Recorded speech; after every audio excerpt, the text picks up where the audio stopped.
Hello friends, welcome to Science Magnet. दोस्तों कैसे हैं आप लोग सभी? आई होप सभी अच्छे हैं, शानदार हैं, जानदार हैं। दोस्तों एएलपी सीबीटी 2 का बहुत ही important subject basic science and engineering, तो इसके प्रीवियस ईयर क्वेश्चंस करने वाले हैं। बेसिकली इस बार जो 2025 में आप लोगों का एग्जाम हुआ था वो किस टाइप से हुआ था वो आप लोगों का हम लोग करने वाले हैं। ठीक है, चलिए तो स्टार्ट करते हैं आज का सेशन। पीडीएफ आप लोगों को Telegram channel science by Neeraj sir से मिल जाएगी क्लास के बाद में।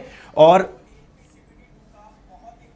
एक ठीक है, और आप लोगों को पता है बेसिक इंजीनियरिंग का नया बैच आप लोगों का चल रहा है, बिल्कुल लाइव बैच है। क्लास का समय है शाम को 4 बजे, मिस मत करिए। बहुत इंपॉर्टेंट आप लोगों का सब्जेक्ट है। आपका हर एक टॉपिक और आप लोगों का हर एक कॉन्सेप्ट कवर होगा। डेली लाइव क्लास है, क्लास का समय शाम को 4 बजे। मिस करते हो रिकॉर्डिंग मिल जाएगी। पूरा कंटेंट आप लोगों का बाइलिंगुअल है, चैप्टर वाइज टेस्ट सीरीज भी है। तो प्ले स्टोर पे जाओ, साइंस मैग्नेट ऐप इंस्टॉल करो। पेड कोर्स में जब जाओगे तो शिखर बैच नाम है इस बेसिक साइंस एंड इंजीनियरिंग का। तो इसमें कूपन कोड भी है इंडिया 300, 25 फरवरी तक है। जैसे आप लोग करोगे वहां पर आपको डिस्काउंट मिल जाएगा। ठीक है, चलिए स्टार्ट करते हैं आज का सेशन। पहला क्वेश्चन आपकी स्क्रीन पे बताएंगे। पहला क्वेश्चन आपकी स्क्रीन पे आप लोगों को 4 ऑप्शन दिए हुए हैं। बोला गया है कौन सा ऑप्शन यानी कौन सा विकल्प मूल राशियों को दर्शाता है। आपको पता है दोस्तों, जितनी भी क्वांटिटी होती है, जितनी भी राशि होती है, उसको 2 टाइप में हम लोग बांट सकते हैं। एक होती है फंडामेंटल क्वांटिटी यानी मूल राशि।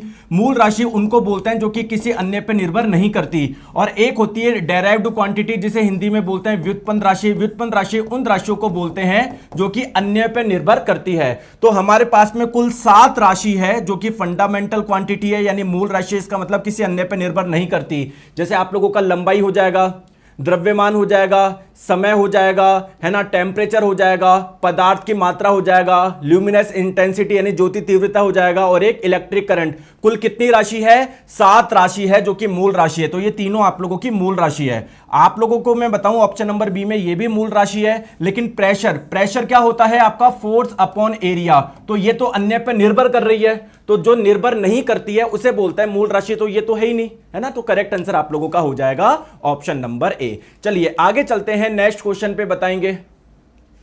क्वेश्चन आपकी स्क्रीन पे ध्यान से देखिए दोस्तों। बोला गया है एक अमीटर है। आपको पता है अमीटर एक डिवाइस है, उपकरण है, जिसका इस्तेमाल होता है इलेक्ट्रिक करंट यानी विद्युत धारा को मापने के लिए, है ना। चलिए अब बोला गया है कि इसमें 0 एम्पियर से 2 एम्पियर के बीच में टोटल 20 डिवीजन है। जैसे मान लीजिए दोस्तों, ये अमीटर कुछ इस प्रकार की डिवाइस होती है। इसमें एक सुई लगी होती है, तो सुई जितनी ज्यादा आपकी घूमेगी इसका मतलब करंट ज्यादा फ्लो कर रही है सर्किट में। तो बोला जा रहा है जैसे मान लो यहां पर 0 एम्पियर है और लेट से यहां पर 2 एम्पियर है। इसके बीच में टोटल कितने डिवीजन है? 20 डिवीजन है। तो इसका अल्पतमांक यानी लीस्ट काउंट कितना होगा? देखिए दोस्तों, लीस्ट काउंट का मतलब क्या है? लीस्ट काउंट का मतलब क्या है? मिनिमम से मिनिमम कितनी करंट ये मेजर कर सकता है। अब जैसे मान लो 0 एम्पियर से 2 एम्पियर, यानी अगर बात करें टोटल 2 एम्पियर के बीच में कितने डिवीजन है? 20 डिवीजन है। तो अगर लीस्ट काउंट कितना हो जाएगा? लीस्ट काउंट आप लोग कैसे करते हैं? आप लोग देख लो, रेंज में भाग लगा दो टोटल डिवीजन का, टोटल कितने भाग है।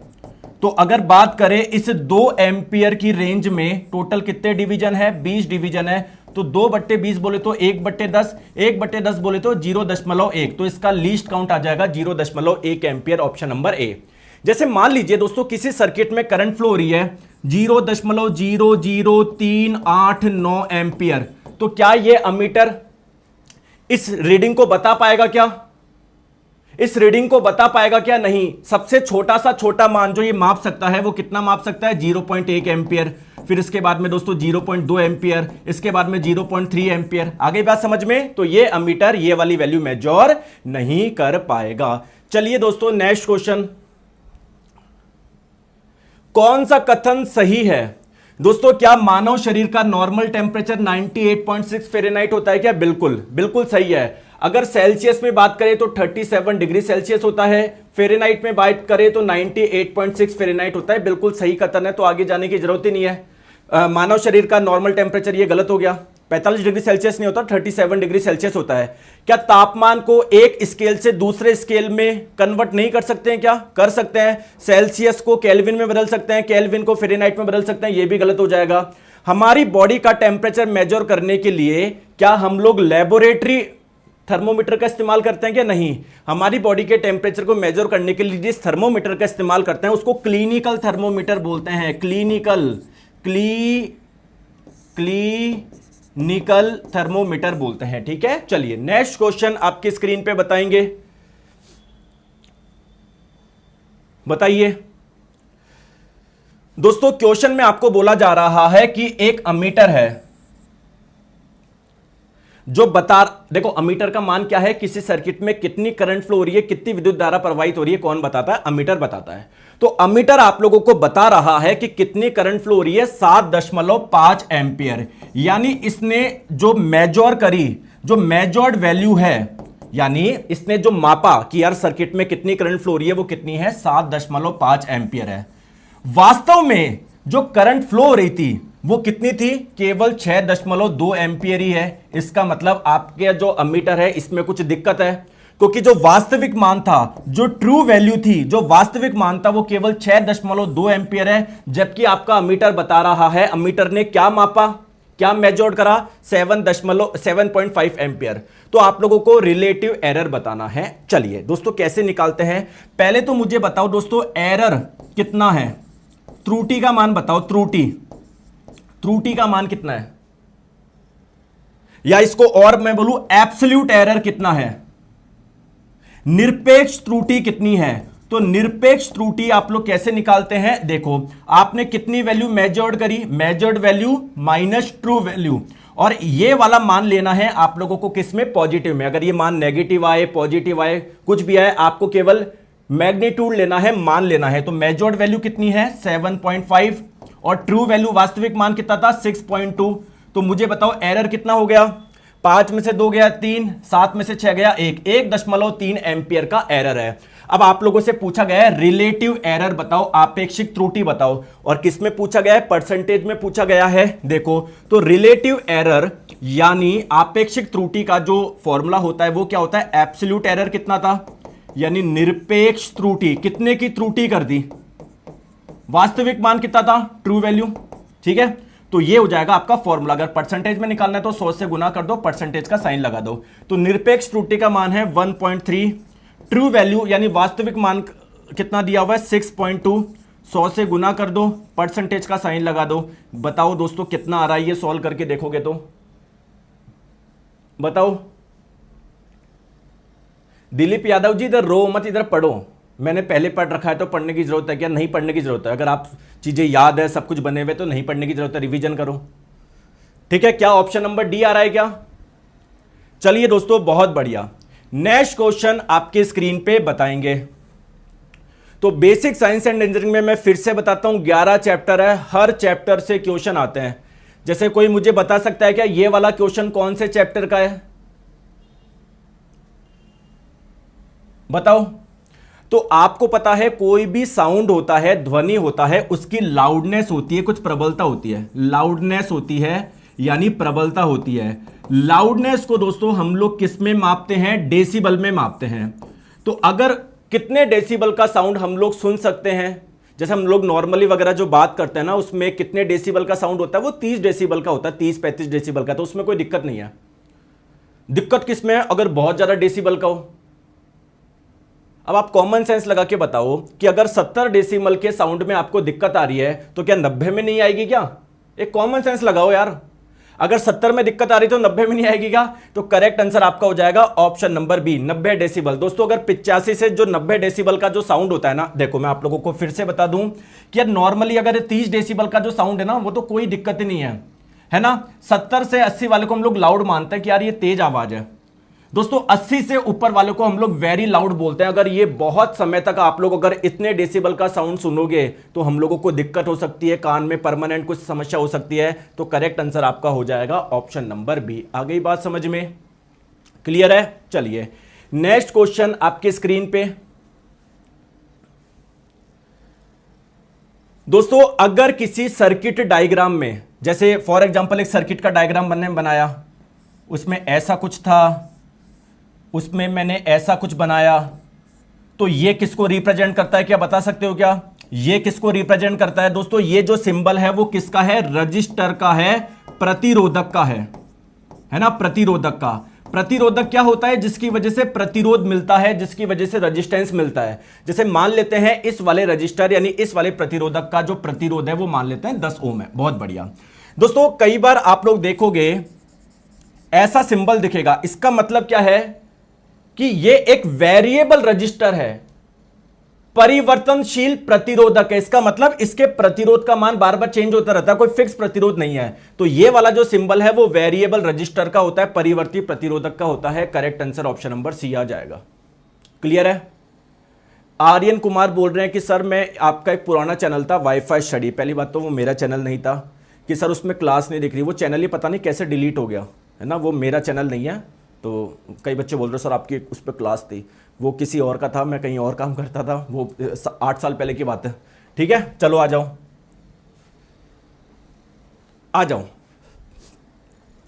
दोस्तों, 4 मेथड दिए हुए हैं, 4 विधि दी गई है। तो मान लीजिए कि कहीं पर कुछ धूल के कण आ रहे हैं, और ये धूल के कण कैसे हैं? काफी टॉक्सिक है, काफी विषाक्त है।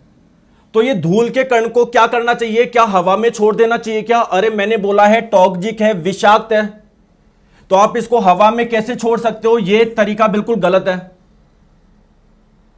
दोस्तों। खुले क्षेत्र में छोड़ देगा, ये भी गलत है यार, क्योंकि वहां पर भी कितने जानवर होते हैं, वो उनको नुकसान हो जाएगा, हटाओ।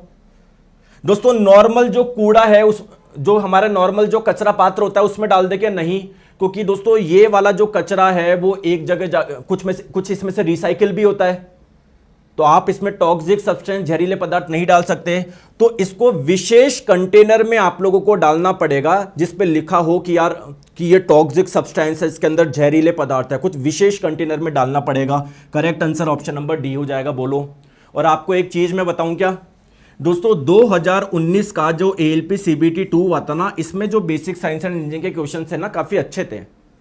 इस बार तो दोस्तों बहुत कम लेवल पूछा गया है ना, इस बार तो बहुत कम लेवल पूछा गया है, लेकिन आपको तैयारी बढ़िया रखनी है, क्योंकि हो सकता है इस बार वापस लेवल बढ़ा दे, है ना। पिछली बार जो 2025 का लेवल था वो उतना अच्छा क्वेश्चन नहीं थे, 2019 के क्वेश्चन आप देखो ना काफी बढ़िया है। चलो आ जाओ, ये वाला क्वेश्चन इस बार पूछा गया, बहुत ही शानदार, बहुत प्यारा क्वेश्चन पूछा गया इस बार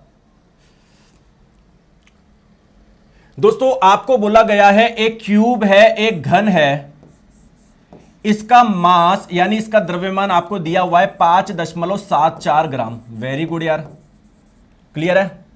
थोड़ा नीचे बना लेता हूं डायग्राम, ठीक है इधर, ठीक है। और इसका वॉल्यूम यानी इसका आयतन दिया हुआ है 1.2 सेंटीमीटर क्यूब। दोस्तों आप लोगों को निकालनी है डेंसिटी यानी घनत्व, किसमें निकालना है? ग्राम पर सेंटीमीटर क्यूब में। देखो डेंसिटी क्या होता है? Mass upon volume. तो ग्राम पर सेंटीमीटर क्यूब में निकालना है, इसका मतलब मास यानी द्रव्यमान का मान लेना है ग्राम में, आयतन का मान लेना है सेंटीमीटर क्यूब में। तो बताओ कितना हो जाएगा? तो 5.74 ग्राम, आयतन का मान आ गया 1.2 सेंटीमीटर क्यूब। तो दोस्तों जब आप लोग इसको सॉल्व करोगे लगभग कितना आएगा? देखो मैं कैलकुलेटर यूज कर लेता हूं क्योंकि बहुत जरूरी है, यहां पर एक चीज सीखने को मिलेगी आप लोगों को। देखो 5.74 में जब आप लोग डिवाइड करोगे 1.2 का, तो ये आ रहा है 4.78333 ऐसे कुछ करके आ रहा है ग्राम पर सेंटीमीटर क्यूब। क्लियर है? ठीक है, कोई दिक्कत है क्या? अब सर क्या ऑप्शन में चुने समझ ही नहीं आ रहा। ध्यान से देखो क्या बोला जा रहा है, सार्थक अंक यानी सिग्निफिकेंट फिगर की संख्या बिल्कुल सही होनी चाहिए। गुरुजी मुझे नहीं आया समझ में, कोई बात नहीं। आप मुझे एक चीज बताओ कि 4.78 को मैं क्या लिख सकता हूं? 4.79 लिख सकता हूं क्या, राउंड ऑफ करके? कोई दिक्कत है क्या? कोई दिक्कत है क्या? कोई दिक्कत नहीं है सर। या थोड़ा और राउंड ऑफ करूं तो क्या मैं इसको 4.79 को क्या मैं 4.8 लिख सकता हूं क्या? बिल्कुल।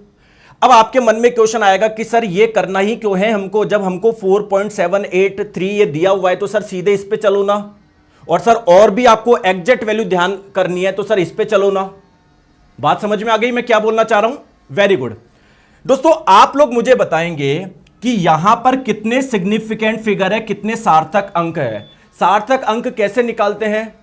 कई नियम है, एक सिंपल सा नियम है उसमें कि जितने भी नॉन जीरो डिजिट होते हैं, जितने भी अशून्य अंक होते हैं वो सार्थक होते हैं। तो यहां पर 5 भी नॉन जीरो है, 7 भी नॉन जीरो है, 4 भी नॉन जीरो है। टोटल सिग्निफिकेंट फिगर, टोटल सार्थक अंक कितने हो जाएंगे? 3 हो जाएंगे। दोस्तों यहां पर टोटल सार्थक अंक कितने हो जाएंगे? एक ये और एक ये, 2 हो जाएंगे।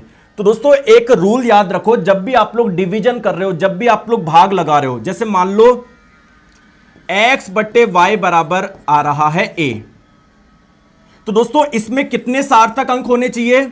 जितने इसमें हैं और जितने इसमें हैं, उसमें सबसे कम किसमें है? इसमें भी उतने ही होने चाहिए। यानी आपका जो फाइनल आंसर आएगा उसमें कितने सार्थक अंक होने चाहिए? 3 या 2, इसमें से कम कौन है? 2, तो 2 होने चाहिए। तो अगर आप लोग मान लो ये वाला चुनते हो तो इसमें कितने सार्थक अंक आ गए? 1 2 3 4 5 आ गए, तो ये नहीं कर सकता। अगर आप ये चुनोगे तो 1 2 3 4, टोटल 4 सार्थक अंक आ गए, ये नहीं हो सकता। अगर बात करेंगे इसमें केवल 2 सार्थक अंक है, तो ऑप्शन नंबर ए हो जाएगा। कैसा लगा क्वेश्चन? ऑफिशियल ब्लॉगर अजीत बोल रहे हैं फिटर का क्वेश्चन कराइए। आपको यही नहीं पता ब्लॉगर साहब कि ये जो आपका थंबनेल में लिखा हुआ है बेसिक साइंस एंड इंजीनियरिंग, तो हम लोग बेसिक साइंस एंड इंजीनियरिंग के क्वेश्चंस कर रहे हैं, ना कि ट्रेड के। और चाहे फिटर ट्रेड हो, चाहे डीजल मैकेनिक हो, चाहे इलेक्ट्रिशियन हो, चाहे आरएसी हो, दोस्तों पार्ट ए सबका कॉमन है। और दोस्तों बड़े दुख की बात है कि बच्चे बोलते हैं मेरा सपना है एएलपी बनना, मेरा सपना ये है, उनको सिलेबस तक का नहीं पता। एक ने बोल रहा कि सर मैंने साइंस पढ़ ली, विज्ञान पढ़ लिया, तो क्या मेरा बेसिक साइंस एंड इंजीनियरिंग हो जाएगा क्या? आपको यही नहीं पता यार, सिलेबस ही अलग अलग, ये 2 सब्जेक्ट ही अलग अलग है यार, बड़ा दुख होता है। चलो आ जाओ, नेक्स्ट क्वेश्चन आपके स्क्रीन पे, आराम से करो, देखो बहुत सिंपल क्वेश्चन है। दोस्तों हीट कंडक्टर, उष्मा चालक हम किसको बोलते हैं? जिसमें से हीट आसानी से फ्लो हो जाए। जैसे लोहे का टुकड़ा देखोगे, अगर ये किनारा गर्म करोगे तो ये किनारा तुरंत गर्म हो जाएगा, यानी हीट यहां से यहां पर आसानी से चल जाएगी। तो हीट कंडक्टर उसको बोलते हैं कि जो उष्मा को अपने में से गुजरने देते हैं। बिल्कुल सर सही बात है। दोस्तों प्लास्टिक क्या उष्मा के सुचालक होते हैं? कि जितने भी प्लास्टिक है, नहीं, प्लास्टिक भी अलग अलग टाइप के होते हैं, ऐसे नहीं सारे प्लास्टिक कंडक्टर, कई तो बहुत बेकार कंडक्टर होता है, मतलब गर्म करोगे ना ये किनारा गर्म होगा ही नहीं।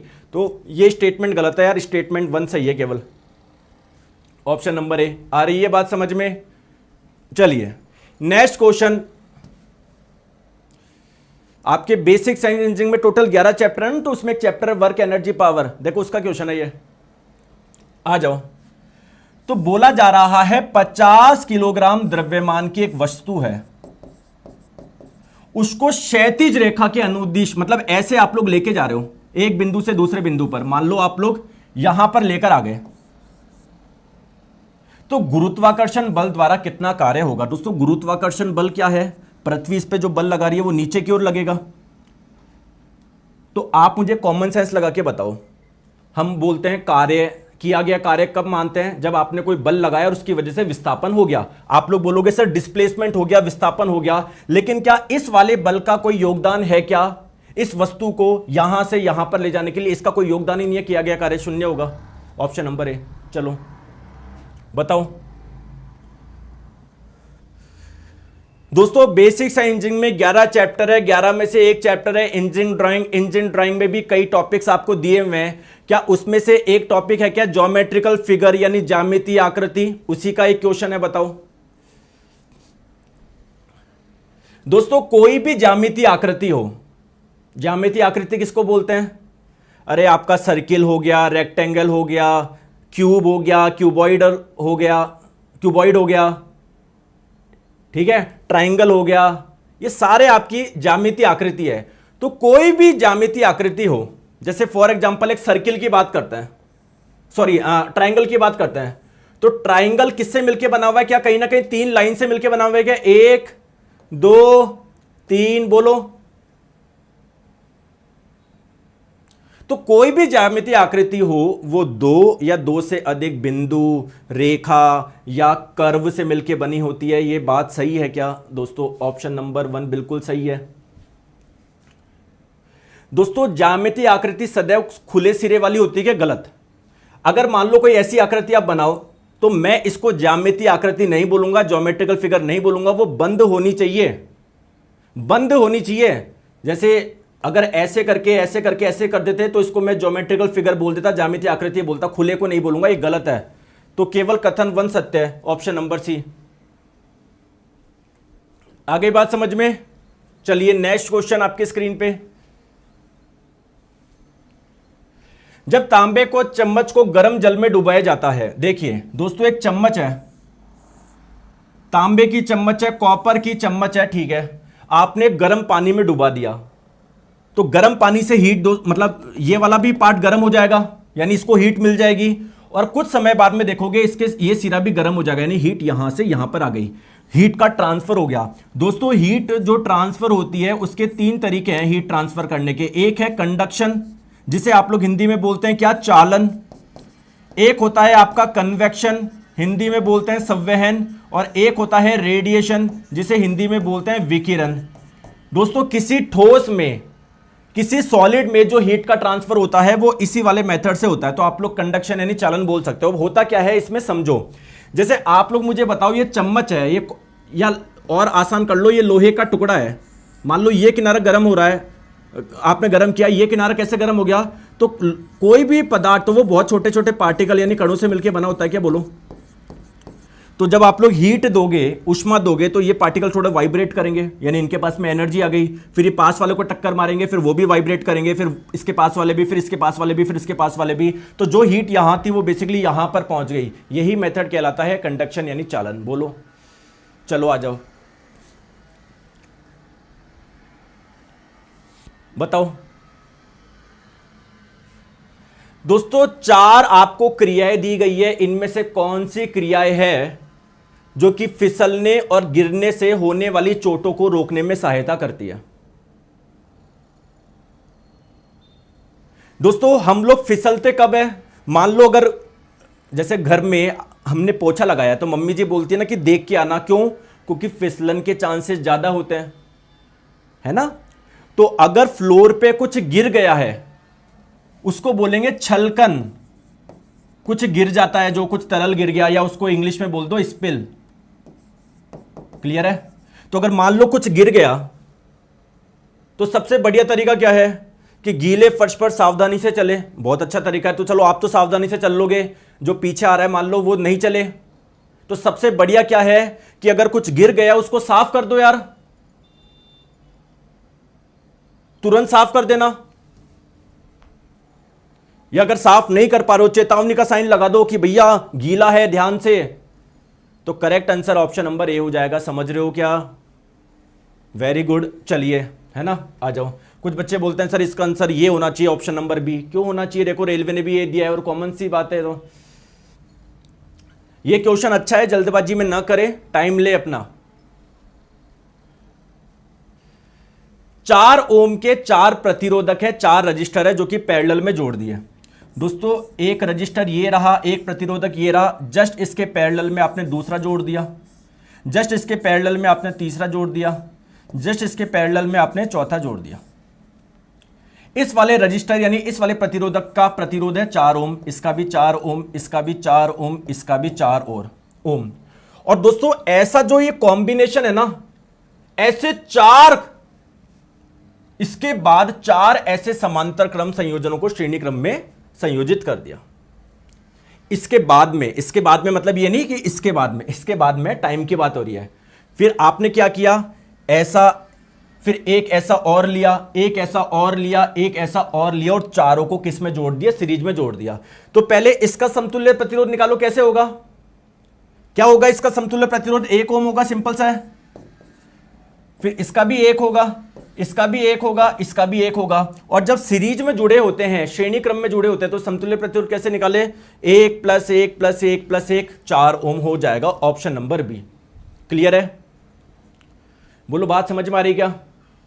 कुछ बच्चे बोल रहे हैं कि सर मेरे एलपीसीबीटी 1 में इतने मार्क्स आ रहे हैं, मैं इतने करके आया हूं, मैं इतने करके आ रहा हूं, मेरा सिलेक्शन हो जाएगा क्या। दोस्तों आज तक इतिहास में मैंने कभी भी कट ऑफ का वीडियो नहीं बनाया है, मैं पहले ही आपको बताता हूं। ना ही मुझे आपको पागल बनाना आता है कि नहीं 20 ही जाएगी कट ऑफ, अब तो CBT 2 का कोर्स ज्वाइन कर लो, नहीं, आप देख लो वो, ठीक है। बस मैं यही बोलूंगा, समय कम मिलेगा, 2.5-3 महीने का। आपको अगर तैयारी करनी है, तैयारी शुरू करनी पड़ेगी। मैं हमेशा ये बोलता हूँ भाई पढ़ाई करनी पड़ेगी आपको। जैसे मान लो जिस दिन आपका कट ऑफ का रिजल्ट आ रहा है, आप सोचो मैं तब वेट करूं, उसके आपने वैसे ही 1-1.5 महीने का समय बचेगा। अगर आपकी कट ऑफ क्लियर भी हो गई तो CBT 2 तो वैसे नहीं निकलेगा आपका, वो आपको डिसाइड करना पड़ेगा। क्लियर है? चलो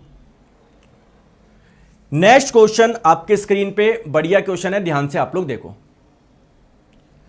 एक बच्चा बोल रहा है ट्रेड के लिए कोई बैच, ट्रेड के लिए केवल 3 बैच है, इलेक्ट्रिशियन ट्रेड का है, डीजल मैकेनिक का है, फिटर का है। तीनों के डेमो अवेलेबल है, पसंद आते हैं तो ज्वाइन कर लो, वो आप देख लो। तीनों बेस्ट टीचर ने पढ़ाया था, लास्ट ईयर भी बच्चे पढ़ के इससे सेलेक्ट हुए हैं। आ जाओ दोस्तों, पहले मुझे बताओ ये जो डायमेंशन है वो कौन सी ड्राइंग शीट की है। ड्राइंग शीट अलग अलग प्रकार की होती है, A0, A1, A2, A3, A4। सुना है नहीं सुना? सबसे बड़ी A0 होती है। तो देखो A0 की डायमेंशन क्या है, डायमेंशन का मतलब क्या है, लंबाई चौड़ाई। ठीक है, तो देखो इसकी डायमेंशन ये है 841 mm एक साइड है, 1189 mm एक साइड है। अब A1 के लिए क्या करना है, कुछ नहीं करना, इसको ऐसे की ऐसे उतार लेना है और इसका आधा करना है। अब आप बोलोगे सर जब मैं आधा करूंगा तो 594.5 आएगा, तो 594 लूं 595 लूं? हमेशा आप लोगों को A1 लेना, इसलिए 594 लिख दिया। फिर इसको ऐसे कैसे उतार लो, 841 का आधा करोगे तो 420.5 आएगा, तो 420 लूं 421, A1 लेना है, सम संख्या लेनी, इसलिए 420 ले लिया। फिर इसको ऐसे कैसे उतार दो, इसका आधा कर दो। बोलो यस और नो? तो 297 गुणा 420 ये किसकी है, A3 ड्राइंग शीट की है। क्या ये क्वेश्चन हार्ड है क्या? अगर मान लो इंजीनियरिंग ड्राइंग में अगर ड्राइंग शीट का ये क्वेश्चन आ रहा है ना, तो इससे आसान कुछ हो ही नहीं सकता। ये तो बिल्कुल बच्चा पहली चीज ये पढ़ता है ड्राइंग शीट में कि A0 ड्राइंग शीट का क्या साइज होता है, A1 का क्या होता है, A2 का क्या होता है। बोलो गलत बोल रहा हूं क्या मैं? सर मैं साइको की तैयारी कहां से करूं, प्लीज जवाब दीजिए। आपका CBT 2 की हो गई तैयारी? Very good. यही तो दिक्कत है सिलेक्शन नहीं होने का, पहले CBT 2 नहीं देंगे। सर मैं साइको कहां से करूं, इसमें मैं 4 दिन खराब कर लूंगा, 5 दिन खराब कर लूंगा, लेकिन ये नहीं पढ़ूंगा सर। मैं जो मेरे CBT 2 की तैयारी है, जो मेरे ट्रेड की तैयारी, मैं ये नहीं करूंगा, पहले मैं वो कर लूंगा सर। आ जाओ आ जाओ, नेक्स्ट क्वेश्चन देखो, वो ही वैसा ही क्वेश्चन आया है कि अगर कोई फ्यूल का स्पिलेज हो गया, यानी कोई फ्यूल गिर गया, मान लो कहीं पर पेट्रोल गिर गया। जब आप लोग ALP वगैरह बनोगे, टेक्नीशियन वगैरह बनोगे, तो आप देखना मतलब फ्लोर पे अलग अलग प्रकार के मतलब किसी फ्यूल का इस्तेमाल करते हैं, कुछ सफाई करने में भी अलग अलग जगह में है ना। मान लो गिर गया तो आपको क्या करना चाहिए दोस्तों? पानी का इस्तेमाल मत करना। जैसे मान लो पेट्रोल है, पानी से कैसे वो होगा, बल्कि डबल और चीजें जलेगी। दोस्तों क्या आप चाहोगे कि इसे प्लास्टिक से ढक दे? उससे क्या हो जाएगा सर? इसका वाष्पीकरण ना हो, वाष्प बन के ऊपर नहीं उड़े, तो ऊपर नहीं उड़ रही, नीचे तो है ही ना। ऐसे छोड़ दे क्या कि सर छोड़ देते हैं, हमारे जो सीनियर होंगे उनको बोल देंगे भाई साहब उधर वो गिरा हुआ है। तो आप क्या करेंगे, अगर मान लो कहीं पर पेट्रोल या कुछ गिर गया, जगह को खाली कर देंगे क्योंकि चांसेस आग लगने के, और कुछ ऐसे पदार्थ का इस्तेमाल करेंगे जो उनको एब्जॉर्ब कर ले, जो उनको अवशोषित कर ले। Correct answer option number A। बोलो यस और नो? क्लियर है? चलो आ जाओ।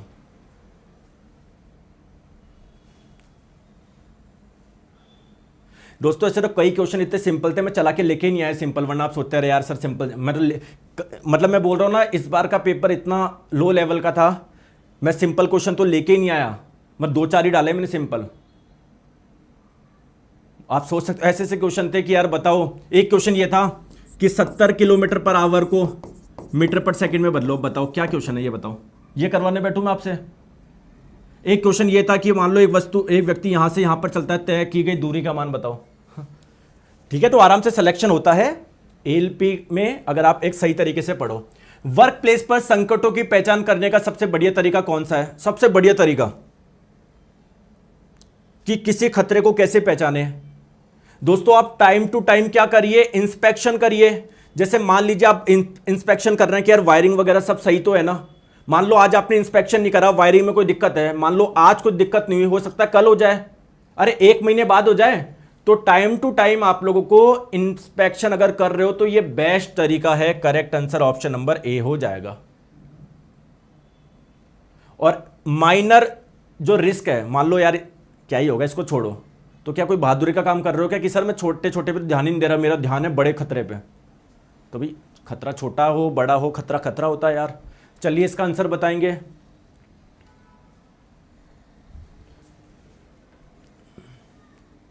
बताओ।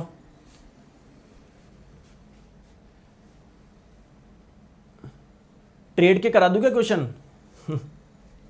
यार समय नहीं मिलता, मतलब डीजल मैकेनिक और मतलब फिटर वाले बच्चों को तो मैं ऐसे आपको शायद किसी को पता नहीं होगा, वैसे बहुत लोगों को पता है। तो पूरे 6 साल मैंने अब मैकेनिकल इंजीनियरिंग पढ़ाना बंद कर दिया क्योंकि समय ही नहीं मिलता। तो IES और गेट वाले बच्चों के लिए पूरा 2018, 2019, 2020, 2021 की वीडियो देखोगे पूरा। RRB JEE वालों को पूरा मैकेनिकल का कोर्स करवा रखा है ना। बट अब समय ही नहीं मिलता यार, टू बी ऑनेस्ट में बताऊं। आ जाओ दोस्तों, आप लोग इस्तेमाल कर रहे हो अग्निशामक यंत्र का। मान लीजिए कहीं पर आग जल रही है, आग लगी हुई है और बहुत ज्यादा जहरीला धुआं निकल रहा है। आप सोचो छोड़ो मुझे तो आग बुझानी है। अरे दोस्तों आप पहले खुद का तो ध्यान रखो, जहरीले धुएं में जा रहे हो, अगर आप मर जाओगे तो क्या ही बुझाओगे आप? तो जहरीले धुएं का तो ध्यान रखना पड़ेगा। अगर जहरीला धुआं निकल रहा है और आप वो लेके फायर एक्सटेंशन लेके चल गए तो आप ही मरोगे सबसे पहले। ये तो भाई बात गलत है। परवाह किए बिना, क्यों परवाह करनी है यार? गलत है, गलत है। दोस्तों स्टेटमेंट नंबर 2 में चलते हैं कि जो फायर एक्सटेंशन होते हैं, क्या आप उसको अगर यूज करना चाहते हो तो क्या ये वाली टेक्निक का इस्तेमाल सही है क्या? बिल्कुल यही वाली टेक्निक होती है। क्या होती है? पास। पास में क्या होता है? सबसे पहले पी का मतलब होता है पुल, इसकी जो पिन है वो आप लोग निकाल लो। फिर ए का मतलब होता है एम, अरे आपको कहां पर बुझाना है, इसका ये जो पाइप है इसकी दिशा उधर करो। कहां पर? मान लो आग यहां पर लग रही है और ऐसे घूम रहे हो आप। क्लियर है क्या? तीसरा स्क्वीज। स्क्वीज का मतलब है दबाना। दोस्तों जब आप लोग इसको दबाओगे तभी तो गैस निकलेगी जो आग को बुझाएगी। और फिर है स्वीप, जैसे सब जगह मारो जहां जहां आग लग रही है। कहां? एक जगह जाके बैठ गए भाई, सब पूरी जगह आग लग रही है और एक जगह जाके बैठ गए। सब जगह जहां जहां आग है वहां करो। तो क्या ये टेक्निक सही है क्या? ठीक है, तो कथन 1 गलत है, कथन 2 सही है, option number D. Sir cut off कितनी जाएगी? सब टीचर बता रहे हैं, आप भी बता दो। दोस्तों आप मुझे इतना प्यार देते हो कि मैं जो पढ़ाता हूं ना उस पर मेरे व्यूज आ जाते हैं, तो मुझे करने की जरूरत ही नहीं पड़ती। रेड जोन, ग्रीन जोन, इससे भरो, ये जाएगी कट ऑफ, वो जाएगी, है ना। और तुम भी महाबेवकूफ हो जो कट ऑफ की वीडियो देखते हो। दिन में 20 वीडियो देख लिए तुमने, अब क्या हुआ? उससे क्या कंक्लूजन निकला? निकल गया क्या तुम्हारा नहीं होगा? या ये कंक्लूजन निकल गया कि तुम्हारा होगा? फालतू की चीजें करते रहते हो, किसी को नहीं पता इस दुनिया में। दोस्तों इंजीनियरिंग ड्राइंग का क्वेश्चन है, सिंपल सा क्वेश्चन है, देखने में आपको काफी हार्ड लग रहा है, बहुत इजी क्वेश्चन है यार। मतलब देखो क्या बच्चों वाला क्वेश्चन है। अब दोस्तों इंजीनियरिंग ड्राइंग कौन सी ब्रांच के लिए होता है? ये मैकेनिकल इंजीनियरिंग वाले बच्चों के को सिखाई जाती है इंजीनियरिंग ड्राइंग, या सिविल इंजीनियरिंग वाले बच्चों को सिखाई जाती है, या इलेक्ट्रिकल इंजीनियरिंग वाले बच्चों को सिखाई जाती है, या इलेक्ट्रॉनिक्स ईसी ब्रांच वाले बच्चों को सिखाया जाता है? दोस्तों सबको सिखाई जाती है। और अगर आपने बीटेक करा होगा तो फर्स्ट सेमेस्टर में ये कॉमन होता है। मेरे को ध्यान है हम कॉलेज में जाते थे, वो ड्राफ्टर लेके, है ना, वो पीछे ऐसे लगता था कोई भाई साहब तोप लेके जा रहे हैं, कोई जंग लड़ने जा रहे हैं। शीट होल्डर उसको बोलते थे, है ना। एक तो शीट होल्डर होता था, एक ड्राफ्टर होता था। ये तो आज तक कभी लेके ही नहीं गए। कभी जैसे मान लो किसी दूसरे ब्रांच वालों का मान लो 4th पीरियड में होगा इंजीनियरिंग ड्राइंग, हमारा मान लो 7th में, तो उससे ले आते थे, ऐसे ऐसे चलता था। वो भाई साहब वो लटका के जाते थे शीट होल्डर, ऐसा लगता था कोई जंग लड़ने जा रहे हैं। आ जाओ। हाँ मैं भी इंजीनियर हूँ, नाम के आगे नहीं लिखवाता तो क्या हुआ, इंजीनियर तो इंजीनियर हूँ। अब इसमें कोई उपलब्धि थोड़ी जो नाम के आगे लिखवाऊँ मैं। आ जाओ। देखो दोस्तों आपको घर की कोई ड्राइंग, घर की कुछ डिजाइन बनवानी है कि यार हमारे घर का एलिवेशन कैसा होगा। एलिवेशन का मतलब जो कि फ्रंट लुक ऐसे कैसे होगा। तो भाई साहब ये सिविल इंजीनियरिंग ड्राइंग से रिलेटेड है, ये आपका ऐसे हो जाएगा। बताओ। ये रिवेटेड जॉइंट्स, वेल्डेड जॉइंट्स, ये मैकेनिकल वालों का काम है, ठीक है। P circuit diagram and electrical installation, ये इलेक्ट्रिकल वालों का कर दो यार, बच्चों वाला है। पीसीबी, पीसीबी क्या है? Pakistan cricket board? अरे नहीं, ये पीसीबी ये, ठीक है। तो इसके जो डिजाइन है वो आप लोगों का इलेक्ट्रॉनिक्स इंजन से रिलेटेड है, तो ये सी आपका क्यू से हो जाएगा। SRQP ठीक है, आगे बात समझ में। मुझसे याद आया, एक मेरा फ्रेंड है, बिहार का ही था वो। तो 2013 में उसकी जेई मेन में बहुत अच्छी रैंक थी, है ना। आपको पता है आईआईटी और नीट के लिए होता है जेई मेन, बहुत अच्छी रैंक थी, लेकिन मार्गदर्शन प्रॉपर नहीं था। जिस रैंक में उसको आराम से कंप्यूटर साइंस मिल जाती एमएनआईटी या किसी और अच्छी एनआईटी में, लेकिन उसको ये बताया गया अरे नहीं मैकेनिकल ये है, इलेक्ट्रिकल वो है ना। तो उस बेचारे ने मैकेनिकल ले ली, एमएनआईटी से पास आउट हुआ। और आपको टू बी फ्रैंक, अगर आपको किसी से पूछोगे ना मैकेनिकल, सिविल, इलेक्ट्रिकल, उसका इतना नहीं है जो सीएसआईटी वालों का है, और उसके लिए बहुत अच्छी रैंक चाहिए, और उसकी बहुत अच्छी रैंक थी। फिर भी तो आप वो अभी आया था, मतलब वो मिलते रहते हैं हम 2-3 साल में एक बार। तो बोले मैं बहुत परेशान हूँ कि मेरे साथ वाले जो मेरे से कम टैलेंटेड थे वो कहाँ पहुँच गए और मैं कहाँ रह गया। तो आप समझ रहे हो केवल सही मार्गदर्शन से कितनी चीज़ें में प्रभाव पड़ जाता है। तो मैं आपको जो चीज़ें बोलता हूँ उसको फॉलो करो, वो आपके हाथ में नहीं है, लेकिन मार्गदर्शन से कितना बहुत फ़र्क पड़ जाता है आप सोच नहीं सकते। अपने अच्छे दोस्त रखिए, माता पिता की सुनिए।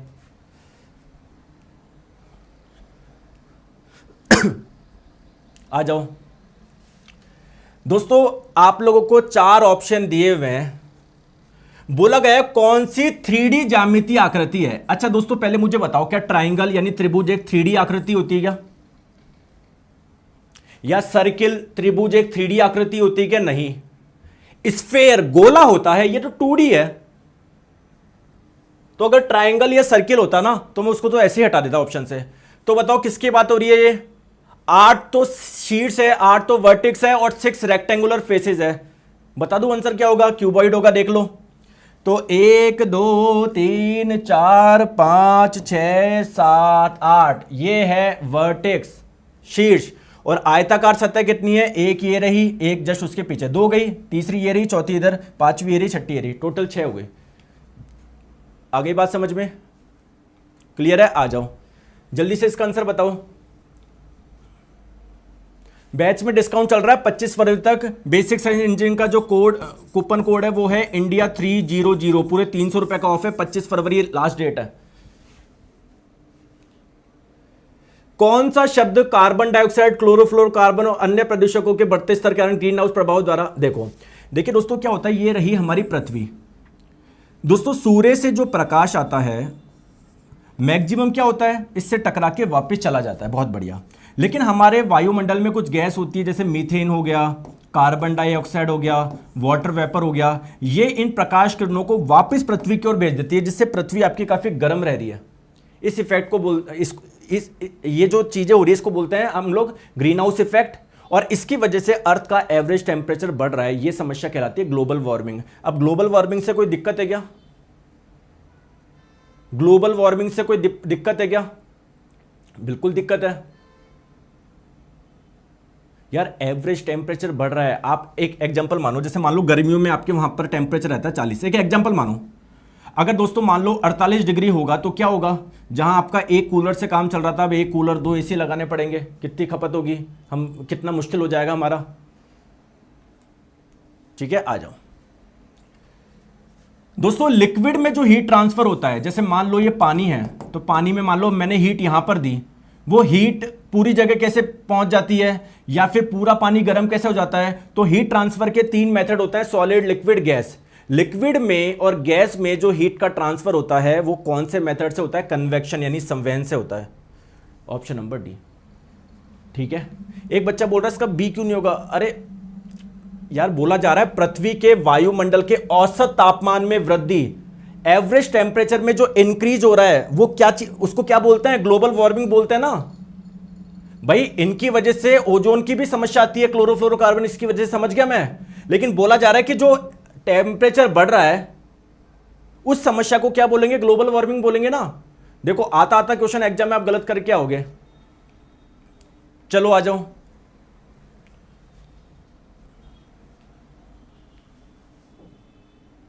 ये एक क्या नाम है, रीशु साहा।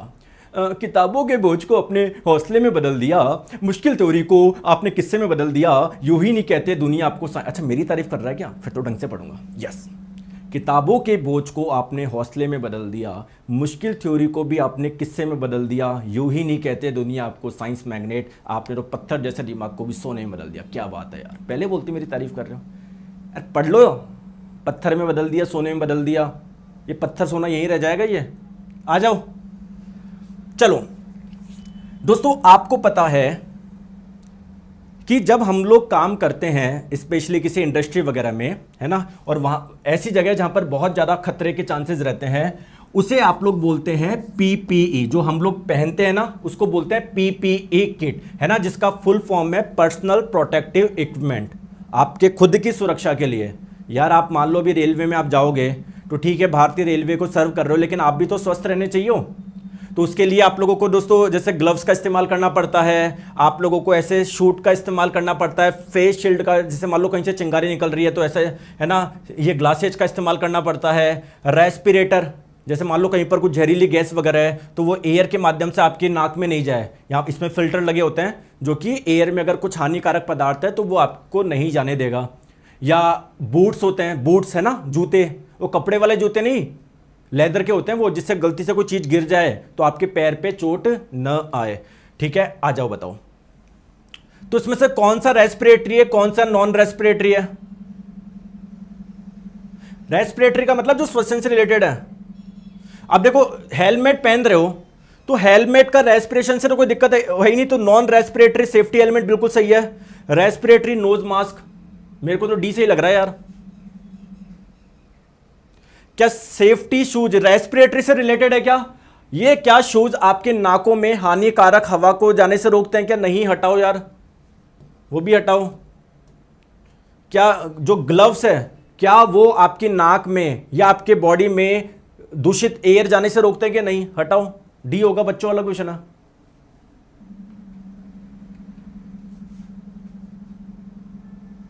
आ जाओ। पृष्ठ तनाव का की विमा बताओ या विमेय सूत्र बताओ। देखो दोस्तों, सरफेस टेंशन यानी पृष्ठ तनाव क्या होता है, ये अच्छा क्वेश्चन है। इसका फॉर्मूला होता है फोर्स अपॉन लेंथ। तो फोर्स का विमेय सूत्र डायरेक्ट याद रखो, m की पावर 1 l की पावर 1 t की पावर -2, और इसका विमेय सूत्र होता है l की पावर 1। तो क्या हो जाएगा, m की पावर 1 था ही, l की पावर 1, l की पावर 0, ये t की पावर -2। करवाया था ना मैंने चैप्टर नंबर 1 में, चैप्टर नंबर 1 में मैंने करवाया था या नहीं करवाया था? यूनिट एंड मेजरमेंट, मात्रा के मापन में। ठीक है, चलो ये तो सिंपल क्वेश्चन आप कर लोगे यार, मुझे नहीं लगता इसमें कोई डाउट होगा आपको। किसी विशेष पदार्थ के तार, जैसे मान लो कॉपर का या सिल्वर का, तो एक वायर है, इसकी लेंथ आपको दे दी L और क्रॉस सेक्शन एरिया दे दिया A, और इसका प्रतिरोध है 2 ओम। तो इसका रेजिस्टेंस कैसे निकालेंगे? इसकी resistivity into length upon area, इसकी वैल्यू हो गई 2। अब उसी पदार्थ का, अगर ये कॉपर का है तो कॉपर का ही, लेकिन जो वायर है उसकी लेंथ डबल है, इसकी L थी तो इसकी 2L। क्लियर है?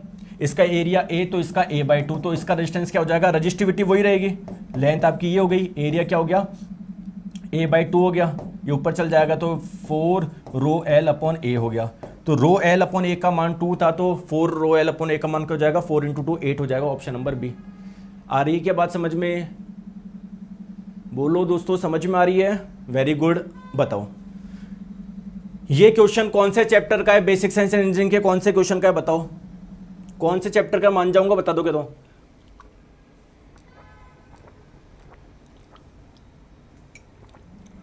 मान जाऊंगा, वैसे मानने जैसा कुछ है नहीं, इतना तो पता ही होना चाहिए यार आपको कि बेसिक साइंस इंजीनियरिंग में 11 चैप्टर, उसमें से एक चैप्टर है IT लिटरेसी, कंप्यूटर का ज्ञान, तो उसी का क्वेश्चन है ये। आ जाओ। तो 4 ऑप्शन दिए मैं। तो दोस्तों आपने कभी किसी को ईमेल लिखा है तो ईमेल में क्या क्या, मतलब एक आपने ईमेल लिखा है तो उस ईमेल में क्या क्या होता है? क्या कोई पासवर्ड होता है क्या ईमेल में? आप ये मत बोलना सर जीमेल को खोलने के लिए यूजर नेम और पासवर्ड डालना पड़ता है, मैं उसकी बात नहीं कर रहा, मैं मैसेज की बात कर रहा हूं। आप किसी को मेल लिख रहे हो, ये तो गलत हो गया।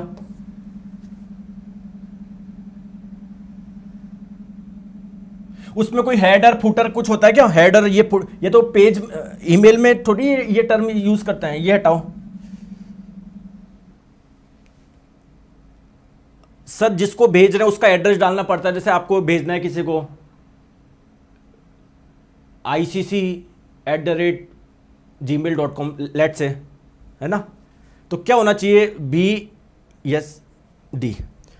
अब आप बोलोगे सर CC भी ईमेल से रिलेटेड है, बिल्कुल सही बोल रहे हो सर, अटैचमेंट भी ईमेल से रिलेटेड है। जैसे मान लो आप कुछ ईमेल भेज रहे हो, साथ में आपको कोई PDF भेजनी है तो उसमें अटैच करके भेज दिया, लेकिन क्या जितने भी ईमेल होते हैं क्या सब में कुछ ना कुछ अटैच ही करते हो क्या आप? सब में अटैच करते हो क्या? नहीं। तो स्टैंडर्ड में क्या होती है, ये 4 चीजें होती है। अब आप लोग बोलोगे गुरुजी सिग्नेचर कहां से आ गया ईमेल में?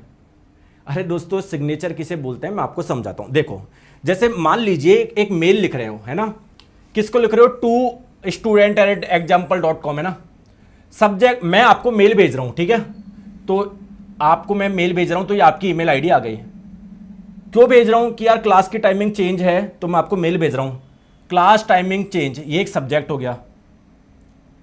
मैं लिख दिया डियर स्टूडेंट कल क्लास नहीं होगी, ये हो गया, ये चक्कर हो गया, तो इसको बोलेंगे जो मैसेज है इसको बोलते हैं मैसेज बॉडी। और लास्ट में मैंने बोल दिया regards Neeraj Jangir Science Magnet, तो इसको बोलते हैं सिग्नेचर। आगे बात समझ में, बोलो। तो correct answer option number D हो जाएगा। चले आगे, चलो आ जाओ नेक्स्ट क्वेश्चन। रियोस्टेट का क्या काम होता है? दोस्तों रियोस्टेट एक डिवाइस होती है, दिखने में ऐसी होती है, जब इसको इधर करोगे तो किसी सर्किट का प्रतिरोध कम ज्यादा होता है, तो किसी का प्रतिरोध कम ज्यादा करने के लिए, प्रतिरोध को परिवर्तित करने के लिए correct answer option number C हो जाएगा। चलिए दोस्तों, अगर कोई जल गया, कुछ माइनर बर्न हो गया, तो फर्स्ट एड में आप लोग क्या करोगे? जैसे मान लो मेरे को जल गया और ऐसे फपोला सा हो गया, ऐसे करोगे कि सुई लेकर आओगे फोड़ दोगे, हे सर हे बहुत ज्यादा लो सर, यार नहीं ऐसे थोड़ी करोगे यार, जो भी फपोले बने उन जगह फोड़ दो, गलत बात है। जले हुए स्थान को मोटे कपड़े से, अगर मोटे कपड़े से ढकोगे तो वो ऐसे फूट जाएगा। वो मक्खन लगाओगे क्या? मक्खन तो आप मुझे लगाते हो आप। तो सबसे है ठंडे पानी का इस्तेमाल करें या आइस का इस्तेमाल करें। क्यों? क्योंकि देखिए दोस्तों, जला है वहां पर हीट की मात्रा बहुत ज़्यादा है, तो जब आप लोग ठंडा पानी या बर्फ़ इस्तेमाल करोगे तो वहां पर जो हीट है, आइस या ठंडा पानी उस हीट को एब्जॉर्ब कर लेगा, जिससे वो हीट अंदर और डैमेज नहीं करे। करेक्ट आंसर आपका हो जाएगा option number D. First aid में बात कर रहा हूं सबसे पहले, फिर बाद में तो और भी चीज़ें करी जाएगी। चलिए बताओ, ये भी बच्चों वाला क्वेश्चन है, बहुत क्वेश्चन पूछे गए इससे, अब मुझे करवाने पड़ रहे हैं, हालांकि बहुत सिंपल क्वेश्चन है कि एक रजिस्टर है, एक प्रतिरोधक है, इसके प्रतिरोध का मान कितना, रेजिस्टेंस का मान है 8 ओम। तो जब इसमें करंट फ्लो होगी तो हीट डेवलप होगी, उष्मा उत्पन्न होगी। बोला जा रहा है हर 1 सेकेंड में 200 जूल हीट उत्पन्न हो रही है, तो इसके सिरों पर विभवांतर कितना था बताओ। तो देखिए दोस्तों, जो हीट डेवलप होती है उसका फॉर्मूला होता है I²R×T। अब आपको नहीं पता कितने करंट फ्लो हो रही है, कोई बात नहीं, तो V बराबर होता है I×R, तो I बराबर हो जाएगा V/R, I² हो जाएगा कितना, V²/R²। तो इधर इसमें पुट करो तो I² हो जाएगा V²/R²×R×T। क्लियर है? R से R हो गया तो V²/R×T।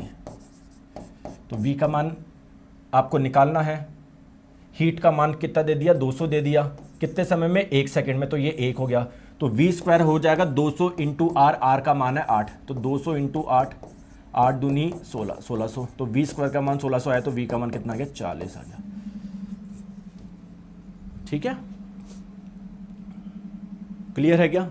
चलिए क्वेश्चन आपके स्क्रीन पे, अच्छा क्वेश्चन है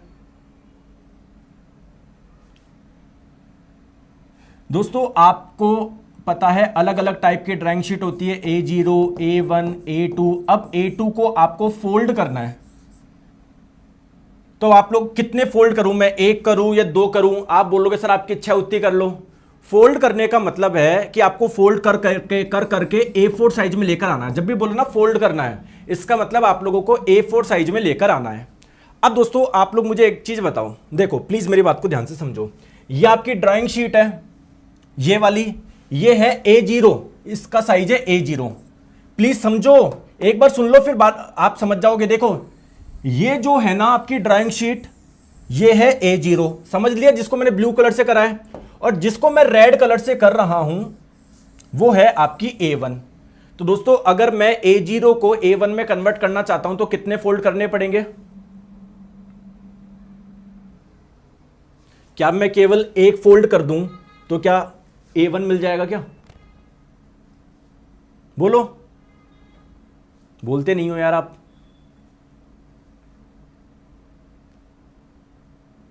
अरे अरे एक ही तो फोल्ड करना है यार। ठीक है, अब आ जाओ, मैं आपको बोल रहा हूं, अब ध्यान से समझो, तभी समझोगे। ये है आपकी A3 ड्राइंग शीट, ये जो मैंने बनाई है, और ये जो मैं रेड कलर से बना रहा हूं वो है A4। अगर मुझे A3 को A4 में बदलना हो, दो A4 में बदलना हो, तो क्या करूं मैं? केवल एक फोल्ड कर दूं, केवल एक फोल्ड कर दूं, बिल्कुल। अब आ जाओ,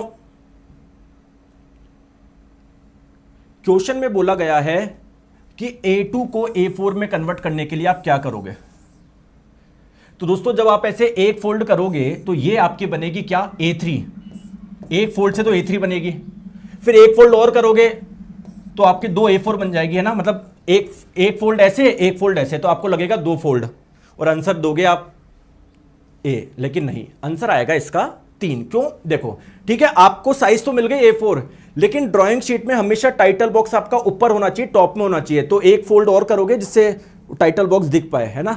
अभी मैं आपको, अभी इंजीनियरिंग ड्राइंग जब शुरू होगा, जब उसमें करेंगे डिटेल में, तो correct answer option number B हो जाएगा।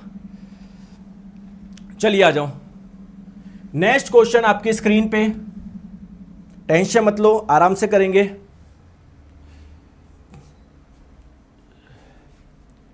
दोस्तों एक आयताकार शीट की लंबाई, ये एक रेक्टेंगल शीट है, इसकी लंबाई कितनी है? एक 15.2 सेंटीमीटर प्लस माइनस 0.1 सेंटीमीटर। इसका मतलब क्या है कि यार 15.2 से 0.1 सेंटीमीटर ज्यादा भी हो सकता है, कम भी हो सकता है, इतनी एग्जैक्ट वैल्यू मुझे नहीं पता, लेकिन इतना हो सकता है। चौड़ाई है दोस्तों 9.1 सेंटीमीटर और प्लस माइनस 0.1 सेंटीमीटर, मतलब इतनी है, लेकिन प्लस 0.1 भी हो सकता है, माइनस 0.1 भी हो सकता है। तो दोस्तों एरिया की जो कैलकुलेशन करोगे उसमें कितनी एरर पॉसिबल है? जैसे मान लो, एक एग्जांपल मुझे बताओ, अगर मान लो इसकी लंबाई होती 15.2 सेंटीमीटर और चौड़ाई होती है, तो आप एरिया कैसे निकालते? 15.2 सेंटीमीटर गुना 9.1 सेंटीमीटर। बोलो बात सही है नहीं है? ऐसे एरिया निकाल देते हैं। लेकिन मान लो अगर लंबाई होती 15.3 सेंटीमीटर और चौड़ाई होती 9.2 सेंटीमीटर, फिर क्या करते? यानी आपकी वैल्यू तो गलत हो गई, एरर आ गया। तो ऐसे में क्या करना है? एक सिंपल सा फॉर्मूला लगाना। देखो, एरिया होता है आपका लंबाई गुना चौड़ाई, ठीक है?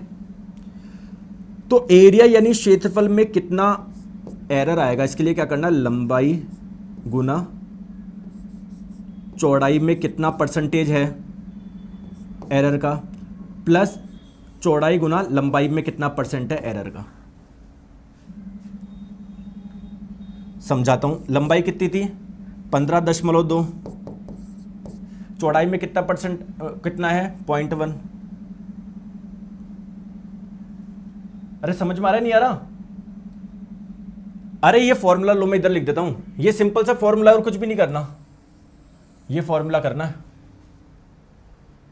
तो बस लगा दो, चौड़ाई इंटू लंबाई में कितना परसेंटेज है, तो कितना परसेंटेज है?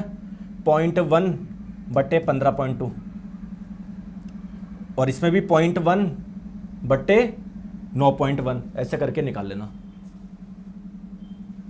चलो आ जाओ। फ्यूज बदलने से पहले क्या सलाह दी जाती है? फ्यूज बदलने के लिए यार पहले सर्किट को स्विच ऑफ करो यार, परिपथ बंद करो, ठीक है?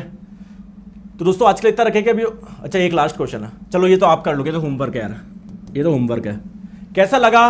कितने बच्चों को लगता है कि सर मेरे बेसिक इंजीनियरिंग में अच्छा स्कोर कर लूंगा, कोई इतना टफ नहीं है, है? और यकीन मानो कई क्वेश्चन तो इतने सिंपल थे, आप हंसोगे, आप हंसोगे, आप सही बता रहा हूं मैं।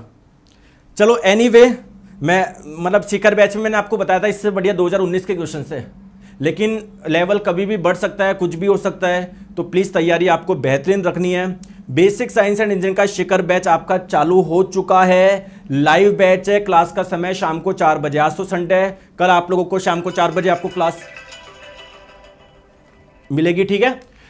कूपन कोड मैंने बता ही दिया है, इंडिया 300। इस कोर्स में क्या मिलेगा, हर एक टॉपिक और हर एक कंसेप्ट कवर करवाया जाएगा पूरा। डेली लाइव क्लास चलती है, जब मिस कर दोगे कोई दिक्कत नहीं, उसकी रिकॉर्डिंग भी आपको मिल जाएगी। पूरा कंटेंट बाइलिंगुअल है, 1 साल की वैलिडिटी है। जब से आप लोग ज्वाइन करोगे आपको हर चैप्टर के प्रीवियस ईयर क्वेश्चंस करवाऊंगा, हर क्लास की पीडीएफ आपको मिलती है। साथ में जब चैप्टर खत्म होता है तो टेस्ट सीरीज भी आपको फ्री मिलती है। तो प्ले स्टोर पे जाइएगा, साइंस मैग्नेट ऐप इंस्टॉल करना, पेड कोर्स में जाओगे, इधर शिखर बैच, बेसिक इंजीनियरिंग का जो शिखर बैच है यहां पर जाओगे तो कूपन कोड आ जाएगा वहां पर इंडिया 300। जैसे ही लगा दोगे ना 300 रुपए का ऑफ मिल जाएगा आपको।